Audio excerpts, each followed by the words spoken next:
La vida secreta de la Fórmula 1. Episodio 2.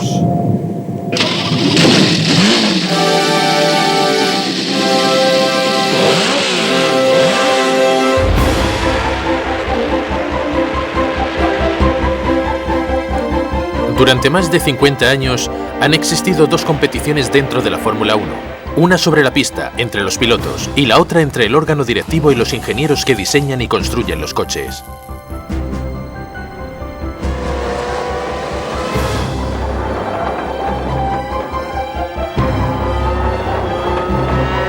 Por esta razón, la Fórmula 1 es tecnológicamente el deporte más avanzado del mundo. Su ingeniería es más aeronáutica que automovilística.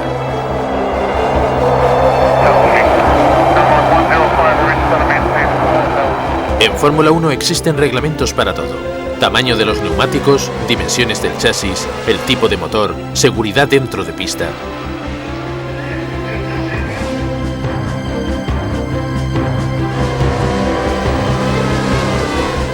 La Fórmula 1 es como un juego de ajedrez que se juega a 300 km por hora.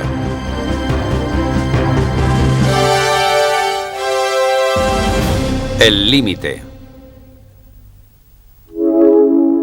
Este coche de Fórmula 1 fue construido por la escudería Williams en 1993. Es un FW15. Alain Prost ganó el Campeonato Mundial de Pilotos con él. Bajo su fuselaje de fibra de carbón yace un increíble mecanismo hidráulico controlado por ordenador. El FW15 posee control de tracción, control electrónico del motor, una caja de cambio semiautomática controlada por ordenador y suspensión activa. Sin asistencia electrónica sería imposible conducir este coche. Todavía está considerado como el coche de carreras más avanzado que existe. La suspensión controlada por ordenador, sumada a su inmensa potencia, le añadía al coche un nivel de complejidad tan elevado que el ingeniero podía prácticamente pilotar esta especie de avión a ras de suelo como le viniera en gana. Podía compensar el impulso, derrapar hacia el interior en lugar de hacerlo hacia el exterior. Tenía toda clase de ventajas. Este modelo es técnicamente tan adelantado que en muchos aspectos es el coche de carreras más avanzado que haya sido jamás construido, y muchas de sus características fueron posteriormente prohibidas. Al finalizar la temporada de 1993, el FW15 fue excluido de la pista. Al órgano directivo de la Fórmula 1, la FIA, le preocupaban tres aspectos de esta nueva generación de coches de carreras. Para empezar, la velocidad en la pista se había incrementado peligrosamente. Era imposible regular el software en el interior de los coches y el nivel electrónico del aparato parecía indicar que la habilidad del piloto había pasado a segundo plano. Una parte importante de la Fórmula 1 es demostrar la habilidad de los pilotos de carreras y ver lo buenos que son. Todos estos avances redujeron este aspecto, así que tenían que desaparecer. En realidad lo que ellos querían decir era: la Fórmula 1 no tiene nada que ver con los coches de carretera. Pero los coches de carretera son cada vez más importantes en Fórmula 1. Las grandes empresas de automóviles se han acercado a este deporte con la esperanza de que el glamour técnico de la competición empiece a notarse en sus productos.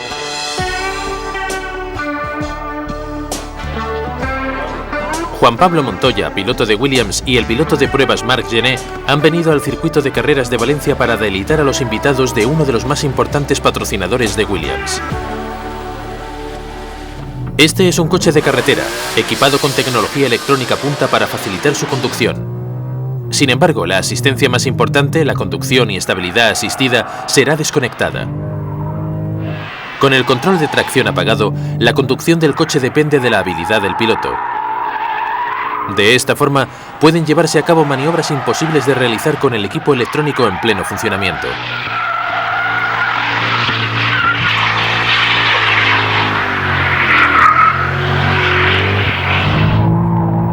Cuando Montoya le arrebata el control del coche al ordenador, está dando un paso hacia atrás en términos tecnológicos.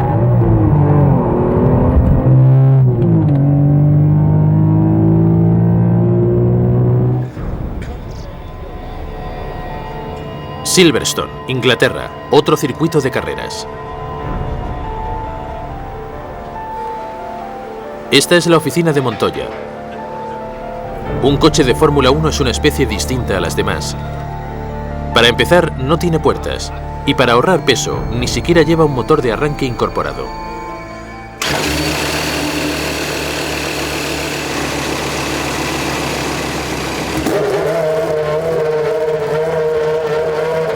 Cuando el motor arranca, marcha en vacío a la misma velocidad a la que conducimos normalmente. Comparado con el coche que Montoya conducía en Valencia, lleva incorporada poca asistencia electrónica. La asistencia permitida en los coches de Fórmula 1 ha sido prohibida, reinstaurada, modificada, restringida y en ocasiones simplemente escondida del escrutinio técnico. Los ingenieros siempre intentan ser más listos que aquellos que dictan el reglamento para la Fórmula 1. El gran problema con las carreras de Fórmula 1 de la segunda mitad del siglo XX es que los coches son cada vez más y más inteligentes y se corre el riesgo de que el conductor juegue un rol cada vez menos importante para ganar una carrera. Y eso no es bueno para las finanzas. Aunque los pilotos sean públicamente héroes publicitarios, dependen cada vez más de los ingenieros del equipo. Hoy en día los ingenieros pueden no solo controlar el vehículo que conduce el piloto, sino hasta cómo debe ser conducido. Los espectadores que contemplan por televisión la batalla entre los pilotos sobre la pista son el corazón de la Fórmula 1. Sin espectadores, los patrocinadores no se molestarían en comprar el espacio disponible en los coches, y sin el dinero de los patrocinadores, los equipos no dispondrían de fondos para invertir en la tecnología que amenaza con alienar a los espectadores. Sin embargo, sin tecnología no existiría Fórmula 1. Esta permanente contradicción pone en peligro la vida de este deporte. El problema apareció por vez primera en 1977, cuando una ventaja secreta, aparentemente invisible, hizo invencibles a dos coches.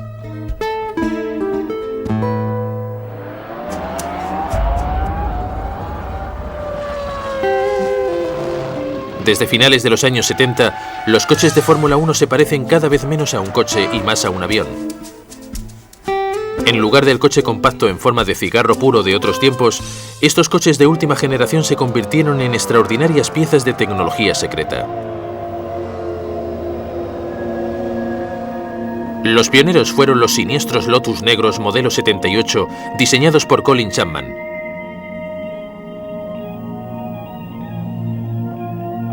Escondían un secreto que muy pocos lograron comprender. El Williams FW24 es un descendiente directo del Lotus 78. Su diseño ha sido aceptado universalmente como la solución perfecta para un coche individual. El motor de 10 cilindros está instalado en la mitad inferior del chasis. Los conductos de refrigeración se encuentran a cada lado de la cabina. Detrás de esto se encuentran los radiadores del motor. No tiene abanicos de refrigeración cuando el coche está inmóvil. La caja de cambio semiautomática está fijada tras el motor. Soporta toda la suspensión y tracción de las ruedas traseras. Instalado entre el motor y el conductor se encuentra una bolsa sellada que contiene cerca de 100 litros de combustible. El fuselaje del coche es enteramente aerodinámico, moldeado de compuestos de fibra de carbón. El diseño de un coche de tracción trasera no ha cambiado en nada desde los años 30. El fuselaje es un cuerpo de acero llamado monocasco. El motor está instalado entre las ruedas delanteras. Delante del motor se encuentra el radiador, refrigerado con ventiladores.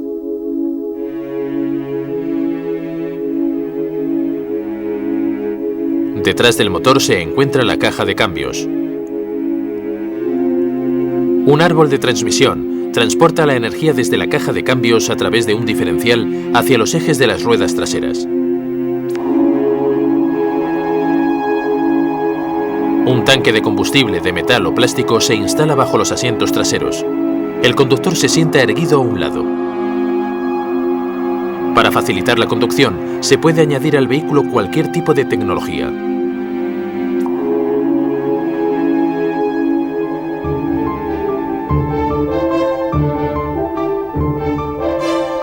Hubo un tiempo en el que los coches de carretera tomaban elementos prestados de los coches de carreras.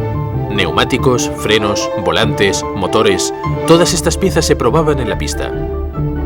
Con la llegada de los ordenadores, una revolución invisible ha tomado las riendas de la construcción y conducción de los coches.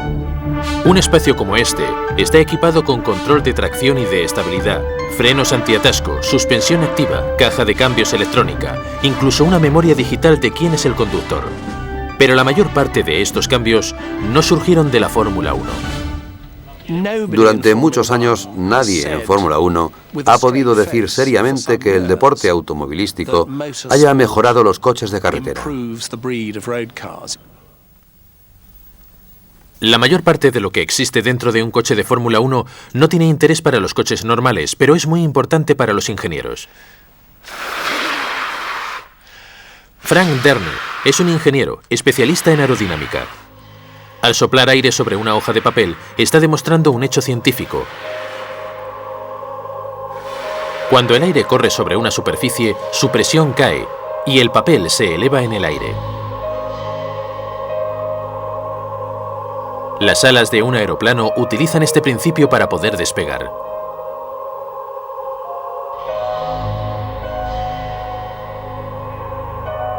Este era el secreto que los ingenieros de Lotus habían descubierto. Escondida bajo el negro fuselaje del coche se hallaba la estructura primitiva de un ala invertida. Los faldones de goma a ras de suelo aplicaban los conocimientos de las leyes físicas. El movimiento del coche impulsaba el aire estacionario hacia la parte de abajo y era acelerado por el ala inferior. Cuando el aire tomaba velocidad, la presión bajaba y el coche se pegaba más a la pista. Los faldones eran un intento de aislar esta presión del exterior. Lotus presentó un coche que empezó a ganarnos a todos. Obviamente poseía alguna característica técnica en particular que les otorgaba una enorme ventaja, y realmente no sabíamos qué era. Además, el equipo de Lotus siempre fue muy hábil para crear cortinas de humo.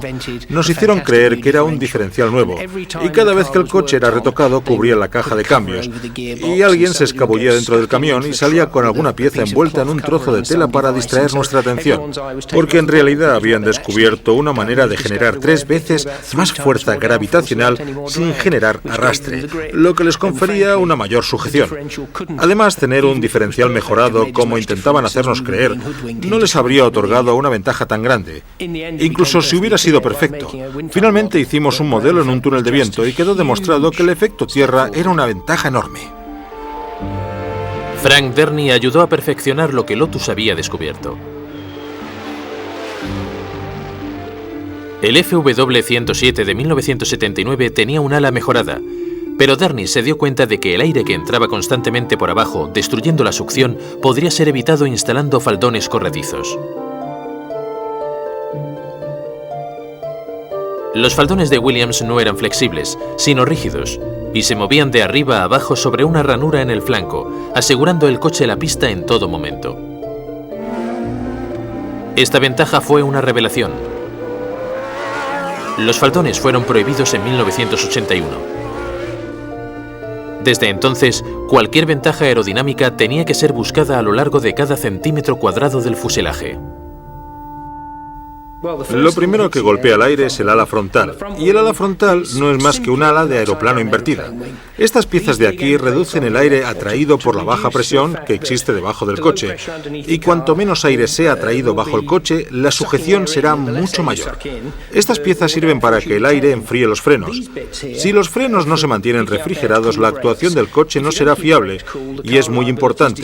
Desafortunadamente, es muy fácil que el flujo de aire pase directamente hacia los flancos y hacia las alas traseras, razón por la que es muy importante mantener estas piezas. El motor también debe recibir aire. Este es un coche turboalimentado, así que está refrigerado con aire para enfriar el aire comprimido del turbo. Y por aquí tiene que pasar una mínima cantidad de aire. Todo el aire extra que salga por ahí producirá un mayor arrastre y le restará impulso a la corriente de aire, lo que significa que producirá un agarre menor. Así que, como especialista en aerodinámica, necesito que el motor esté tan caliente como esté permitido, porque eso le dará al coche una mejor actuación aerodinámica. Aquí nos enfrentamos al problema de dejar salir todo el aire caliente del motor desde los radiadores y al mismo tiempo mantener una buena fuerza de sujeción desde el ala. De esa manera, todo lo que tenemos ahí al frente está orientado para no perturbar el flujo de aire hacia aquí. Como podemos ver, el diseño de un coche de Fórmula 1 es científico, no estético. Incluso sin faldones y un vientre plano en lugar de una ala invertida, los especialistas en aerodinámica todavía pueden conseguir sujeción desde abajo del coche.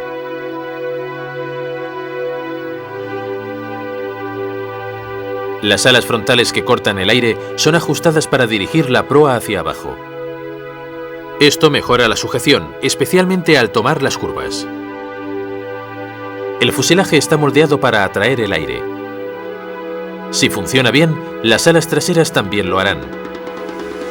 La sujeción sobre las ruedas traseras ayuda a mejorar el agarre. En un buen coche, todos estos elementos funcionan en perfecta armonía. En un mal coche, no. El problema con la sujeción generada por las alas superiores se denomina arrastre. El arrastre es la turbulencia de aire producida que sigue al vehículo. Este aire tiene peso y se resiste a soltar el coche. Es igual que tirar de una caravana a 250 km por hora. Si el ala trasera del coche genera una fuerza de sujeción, también se genera un arrastre adicional. Y dependiendo de la velocidad del coche, se necesitarán más caballos de fuerza para superar el arrastre producido. De esa manera, si se posee ventaja en caballos de fuerza, puede ser utilizada para producir un mayor agarre aerodinámico e inevitablemente un mayor arrastre, siempre y cuando corras a un par de kilómetros por hora más rápido que tu rival. Así que un motor más potente es definitivamente una ventaja. Durante los años 80, los motores de Fórmula 1 tenían la mitad del tamaño de los de hoy en día, pero eran motores turbo. Los motores turbo producen una potencia enorme. Con alas o sin ellas eran demasiado rápidos y fueron prohibidos. Los coches turbo utilizaban ordenadores de control muy complejos para evitar la explosión del motor. Con los turbo fuera de escena, los ingenieros encontrarían diferentes funciones para los ordenadores. Ahora podían concentrarse una vez más en la parte inferior del coche. En 1992, los ingenieros de Fórmula 1 se habían dado cuenta de que los ordenadores podían revolucionar la conducción de los coches. Por añadidura, no existían regulaciones al respecto. Las computadoras electrónicas digitales pueden procesar enormes cantidades de información a muy alta velocidad. Son perfectas para estabilizar máquinas inestables.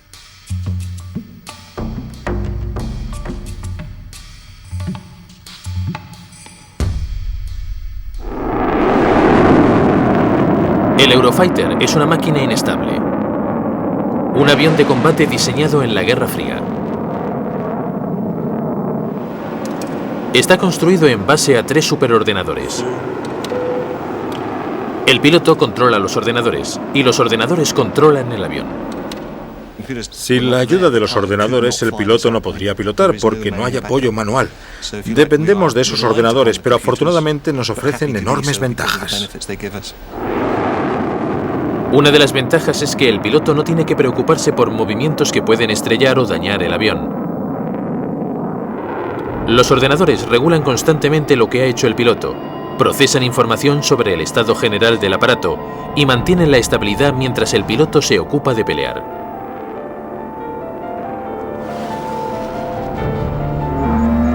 El FW15 hizo algo parecido. No tenía muelles ni amortiguadores. En lugar de ello, impulsores hidráulicos controlados por un ordenador a bordo absorbían los impactos de la pista.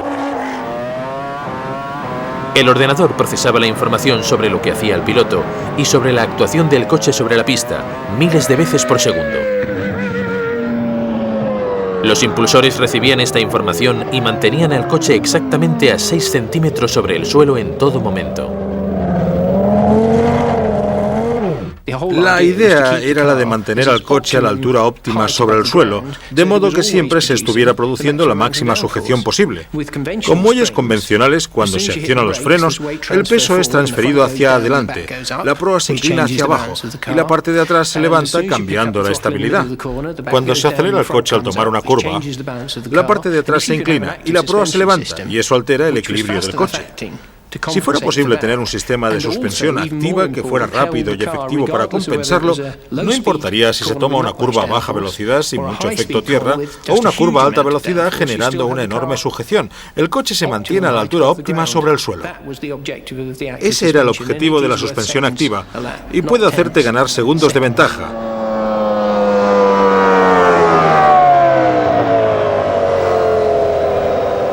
La suspensión activa fue prohibida en la temporada de 1994. A los ingenieros esto les pareció injusto. Previamente se habían impuesto prohibiciones por razones de seguridad. La suspensión activa, sin embargo, era una idea que podía aplicarse a coches de carretera y fue prohibida porque era una ayuda al piloto. No creo que la suspensión activa fuera una ayuda al piloto por sí misma. Mejoraba el potencial de actuación del coche, pero era una tecnología realmente muy interesante, que podría haber tenido usos comerciales.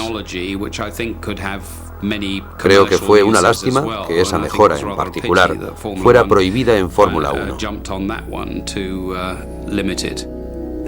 Consideraron que el rol del piloto estaba siendo reducido y el piloto se estaba convirtiendo en algo así como un robot. Bueno, esa es una imagen exagerada. Así que se abrió un debate. O era el piloto o la ayuda tecnológica, el piloto contra la tecnología punta. Esa no es una pregunta fácil de responder porque ¿hacia dónde nos movemos? La Fórmula 1 debería intentar llegar a un compromiso. Los ingenieros son muy hábiles en recuperar terreno perdido. No importa la limitación que se les haya impuesto. Y hay coches que superan la velocidad posible en el circuito. Y eso es un hecho matemático. Era común. Existen curvas en todo el mundo que serían imposibles de utilizar si no hubieran regulaciones en cuanto a las alas y la aerodinámica, el poder del motor, la tracción y todo lo demás. Incluso sin faldones, sin turbos y sin suspensión activa, un coche de Fórmula 1 moderno puede generar suficiente velocidad y sujeción para superar su propio peso. Podría correr por el techo de un túnel muy fácilmente.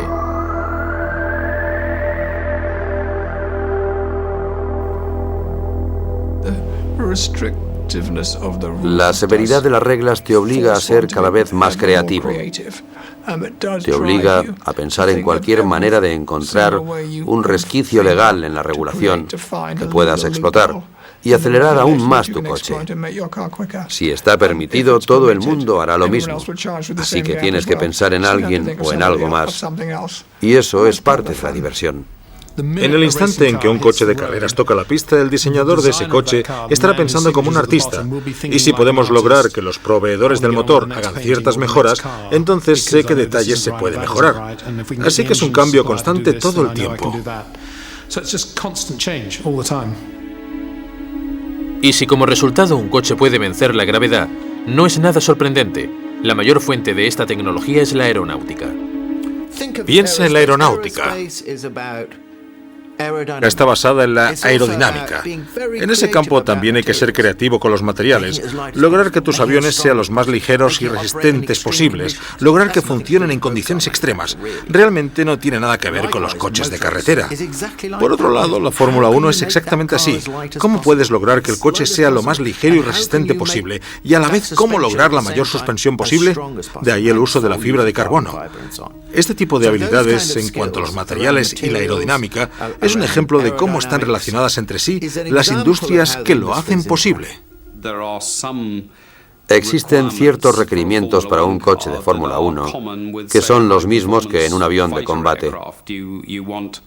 Buscas un peso muy ligero, un alto nivel de solidez estructural, un volumen reducido, un motor de gran potencia y los sistemas restantes dentro de un espacio muy reducido, con una capacidad aerodinámica y una eficiencia elevadas. Todos estos elementos nos llevan a pensar que en términos de diseño existen aspectos en común en estas dos industrias y en realidad también se han empleado materiales en común, ya sean aleaciones de aluminio o titanio y algunas de las técnicas de soldado y ensamblaje. Y recientemente, durante los últimos 20 años, materiales compuestos que incrementan la solidez estructural y reducen el peso. Eso no es nada nuevo. Las carreras de coches siempre han robado ideas de la aviación. Y a veces la aviación ha robado secretamente ideas de los coches.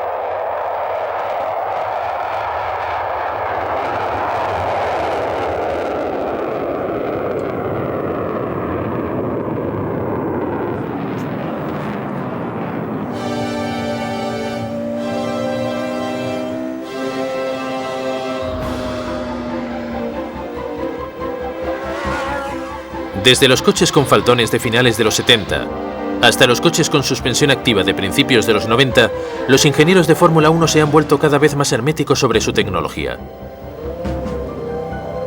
Al tiempo que este coche fuera prohibido en 1993, los pilotos de Fórmula 1 tenían un asistente secreto calificado a bordo. Un potente ordenador. Desde la chispa que iniciaba el encendido del motor hasta la decisión de cambiar de velocidad en una fracción de segundo, estaban controlados por un cerebro electrónico. El paralelo con el diseño aéreo era obvio. No solamente respecto a la silueta alada del coche de Fórmula 1 moderno, sino en la revolución electrónica que se estaba llevando a cabo en la cabina. Había que tomar medidas. Se decidió que la conducción asistida tenía que ser eliminada, porque tenía que ser así. El énfasis debía estar en el piloto, de modo que toda conducción asistida fue eliminada.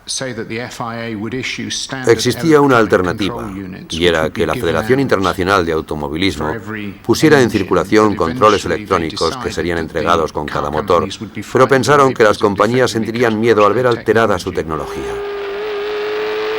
Y por primera vez desde los años 30, las compañías de coches se acercaron a la Fórmula 1. Precisamente debido a su alta tecnología.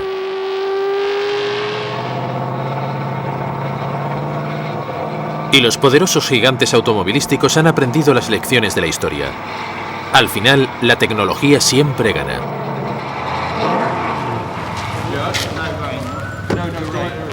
Los primeros aviones y coches fiables vieron la luz a principios del siglo XX. Cuando los aviones tenían este aspecto en los años 30, los ingenieros que trabajaban en ambos campos eran frecuentemente los mismos. Hombres como Richard Shuttleworth vieron que los aviones y los coches de carreras podían compartir y desarrollar tecnología en común. En 1935 pilotó un Alfa Romeo sobrealimentado en las pistas británicas de Castle Donington.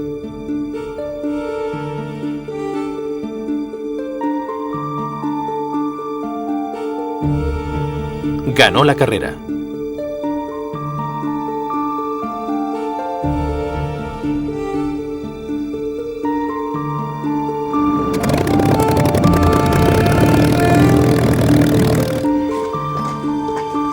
El legado de Shuttleworth es una colección de aviones de fama mundial.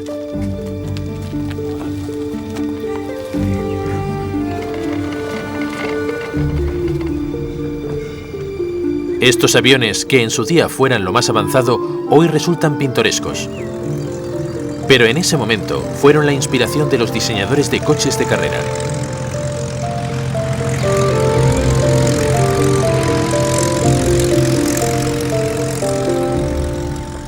En la industria aeronáutica, la resistencia y la flexibilidad son las dos cualidades más apreciadas y buscadas. Vemos que existe un parecido absoluto con las carreras de coches, porque ahí también se busca que los coches sean lo más ligeros y resistentes posibles. Estos paralelos se encuentran en todas partes, y no importa el lugar en el que los viejos coches de carrera sean desempolvados y llevados a una concentración.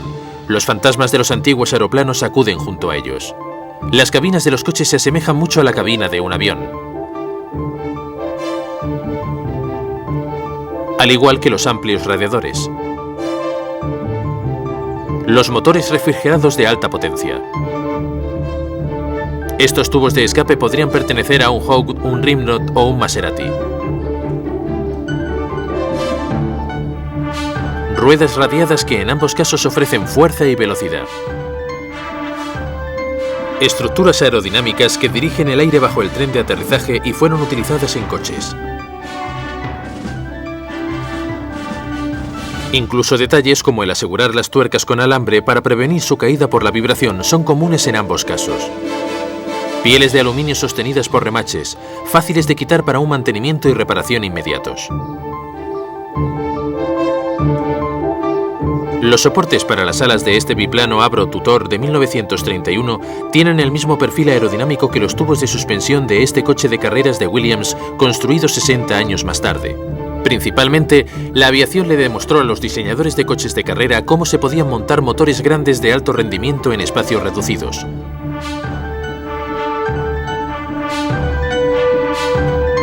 Los diseñadores de aviones aprovecharon cualquier elemento que pueda mejorar su funcionamiento. En 1934, la madera ofrecía un peso ligeramente menor y los aviones de Havilland lo aprovecharon. Pero lo que apuntaba hacia el futuro era el diseño. 3 Comets de Havilland fueron construidos para la carrera aérea de Inglaterra a Austria. Este es el avión que ganó la carrera. Grosvenor House. El estrecho fuselaje contiene 3 enormes tanques de gasolina. Detrás se sentaban el piloto y el copiloto, uno detrás del otro. Tenía 2 pequeños motores de 6 cilindros altamente afinados. Esta combinación de motores pequeños, fuselaje estilizado y astutos detalles como las ruedas retractables le hacía capaz de alcanzar una velocidad de 380 km por hora.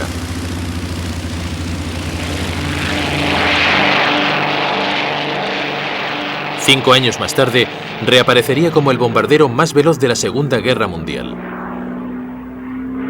El Mosquito.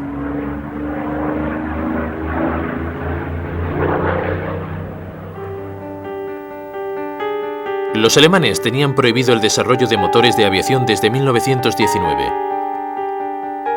En sentido inverso a la situación normal, donde la tecnología aérea se aplica en los coches de carreras. Fueron los coches alemanes los que mantuvieron la tecnología motora a punto.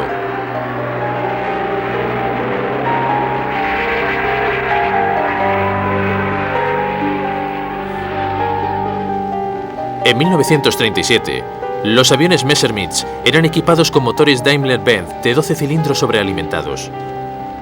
Poco después se les añadió inyección directa. El paralelo con los motores de competición era obvio. Poco más de una década después de terminada la guerra, Mercedes-Benz había regresado a las carreras. Su W196 era casi invencible. El motor de 8 cilindros de inyección directa tenía un origen claramente aeronáutico.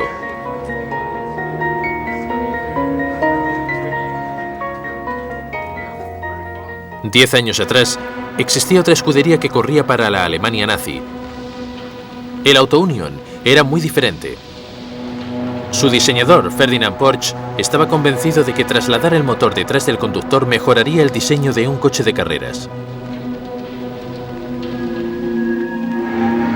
Auto Union hizo su primera aparición en 1934. Eran únicos en su género. El tanque de combustible estaba situado entre el conductor y el motor sobrealimentado de 16 cilindros. Una estructura tubular transportaba refrigerante desde el radiador situado al frente hacia el motor en la parte trasera. La cabina del Spartan estaba enteramente basada en el diseño aéreo de esos días. En 1937, las carreras del Gran Premio, dominadas por los equipos alemanes, alcanzaban velocidades de hasta 320 km por hora. Para limitar la velocidad, se introdujo una normativa regulando el peso de los coches a un máximo de 750 kilogramos. Se suponía que así se reduciría el tamaño y la potencia de los motores. Pero el desarrollo de una mayor potencia, de aleaciones ligeras, un mejor diseño y piezas más pequeñas hizo que las restricciones tuvieran poco efecto. Los más beneficiados fueron Mercedes-Benz. Los coches de Porsche tenían problemas incorporados. La suspensión revolucionaria y los altos y pesados motores hacían que estos coches fueran muy difíciles de conducir. La idea futurista del motor detrás del conductor se vería relegada durante casi 20 años.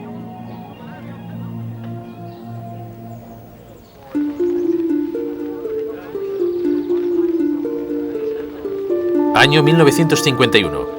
Jóvenes pilotos se codean con pilotos veteranos y cazadores de autógrafos.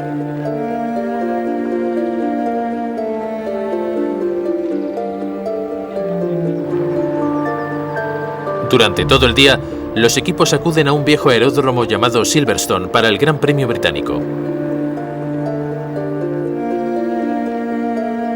Los coches se ajustan a las regulaciones de lo que ya se conoce como Fórmula 1. Todos los coches de la competición deben tener motores convencionales instalados al frente. Era un deporte caótico, principalmente para aficionados con dinero que iban a divertirse. No existía disciplina alguna y la organización dejaba mucho que desear. La falta de seguridad era absolutamente aterradora. El motor estaba en la parte delantera. El conductor llevaba una camiseta, un casco de lino y pantalones de algodón. Nadie llevaba cinturones de seguridad. No habían rampas ni espacios de seguridad.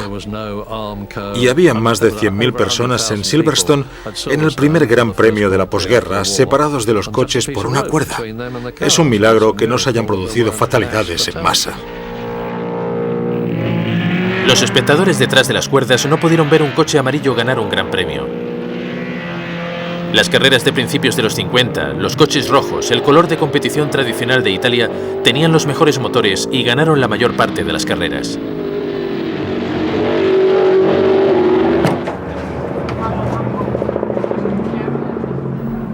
El dominio de Italia con Ferrari y Maserati en los años 50 estaba relacionado con el motor y la posición del motor frente al coche, y así es como era la Fórmula 1 en los años 50, con excepción de un hombre, un joven llamado John Cooper, que montó el motor en la parte de atrás, y ni siquiera en Fórmula 1, sino en Fórmula 3, que eran esos pequeños coches con un motor de motocicleta en la parte de atrás. Nadie habría podido suponer que algún día eso sería el futuro.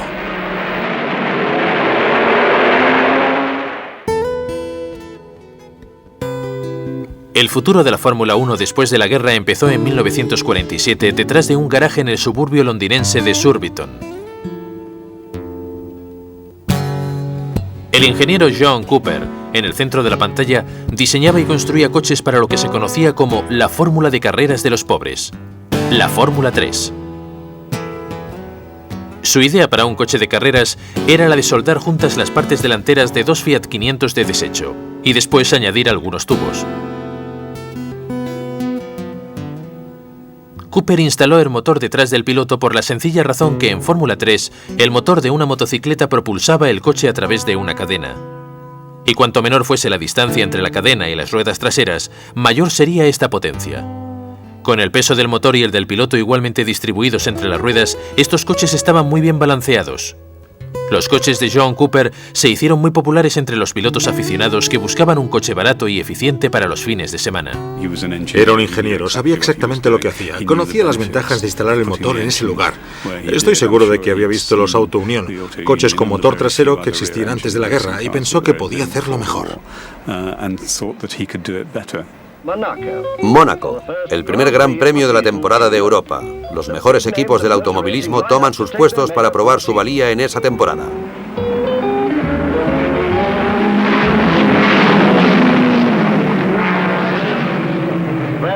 Webber en segundo lugar. En 1958 a Cooper le había ido mejor. Sus ideas se desarrollaron en los coches Fórmula 2 y finalmente en Fórmula 1.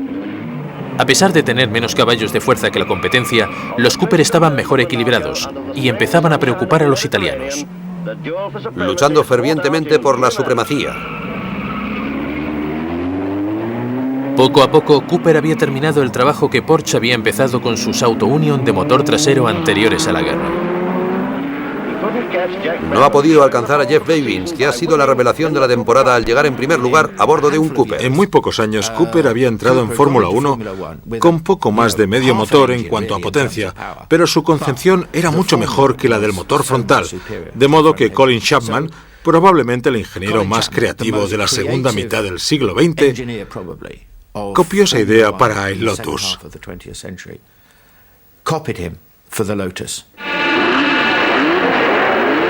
Jim Clark, ganaría su primer campeonato del mundo en 1963 con el revolucionario Lotus 25 con Chapman de piloto.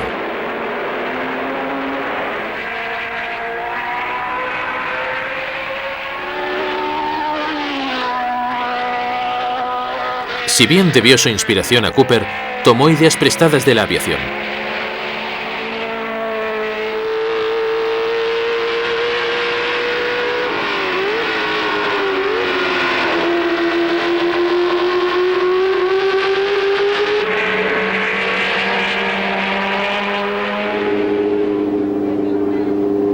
El chasis 25 tenía una construcción de monocasco. Ahora el piloto estaba casi acostado dentro del coche, reduciendo el centro de gravedad y mejorando el flujo aerodinámico. Se ahorró peso, utilizando el motor y la caja de cambios como punto de apoyo para la suspensión trasera. El Lotus 25 asentó el creciente dominio de Inglaterra en la Fórmula 1. A finales de los 50 y principios de los 60, Ferrari copió la idea. Era imposible entrar en Fórmula 1 si no tenías el motor en la parte de atrás, porque cambió completamente tanto el peso como la manera de conducir. Era un coche diferente. El siguiente coche nuevo, o mejor dicho, su motor, hizo su aparición en 1967. Chapman y el diseñador de motores Kate Digworth hicieron del motor parte de la estructura del chasis, instalándolo directamente en la parte trasera.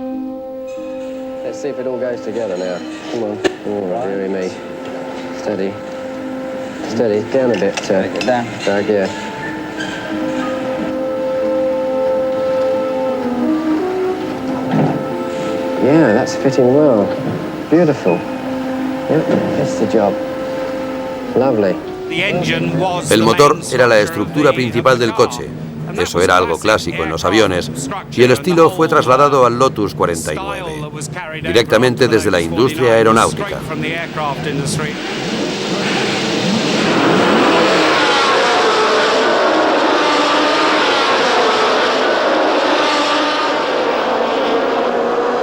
En 1967, todos los equipos tenían el motor detrás del conductor, al estilo Cooper.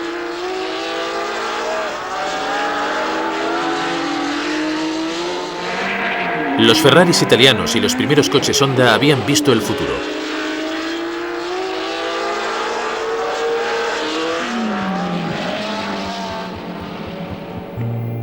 Pero la innovación de Chapman al utilizar el motor como una parte del fuselaje era invencible. El campeonato fue suyo.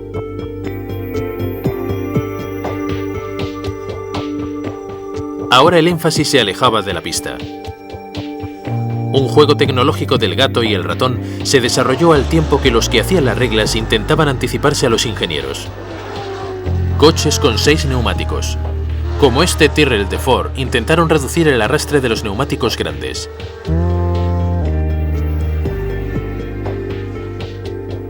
El Brabham de Bernie Ecclestone, a pesar de llevar un motor de alfa de potencia insuficiente, halló una manera de ganar utilizando una hélice para mantener el coche pegado a la pista en las curvas. Era un aerodeslizador invertido. Corrió una vez, ganó la carrera y fue prohibido.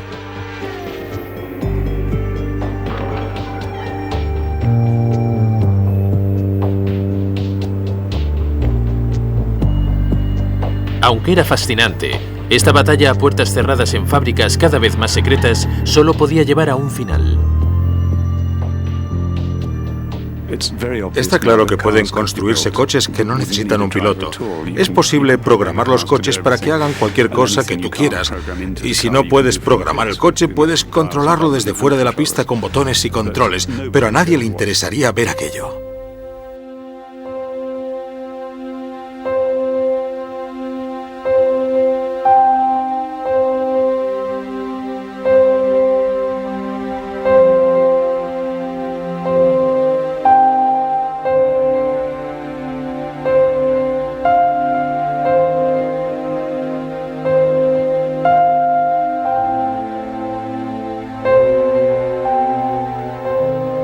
Desde principios del siglo XX, la industria aeronáutica ha compartido tecnología con los coches de carrera.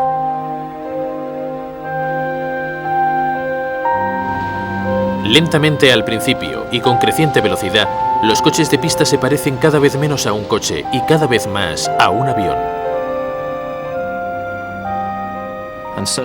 Lo que veo se asemeja mucho más al fuselaje de un avión que a lo que cualquiera conduciría por la calle.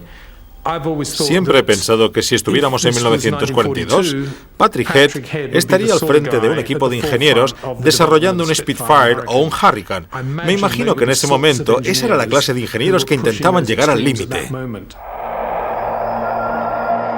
El Spitfire actual es un luchador tecnológico, repleto de sistemas electrónicos, que han empezado a revolucionar los coches de carretera.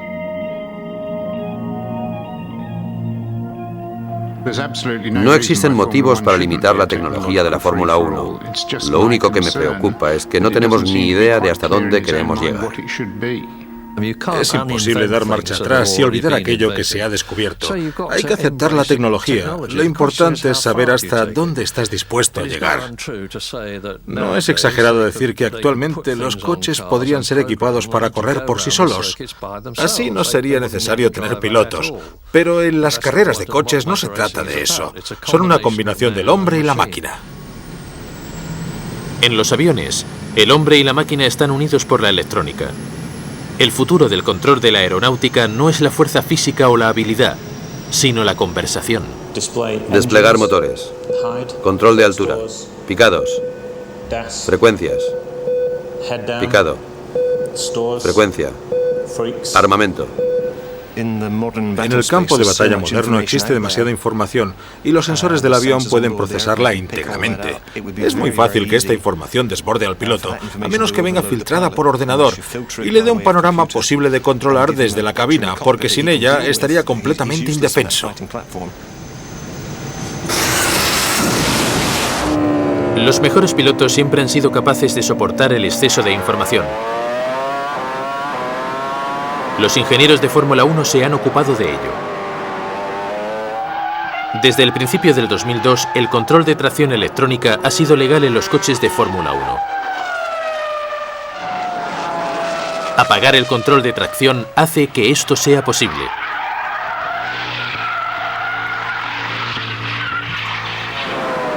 El control de tracción no significa que el coche sea más rápido, sino que la conducción es más fácil.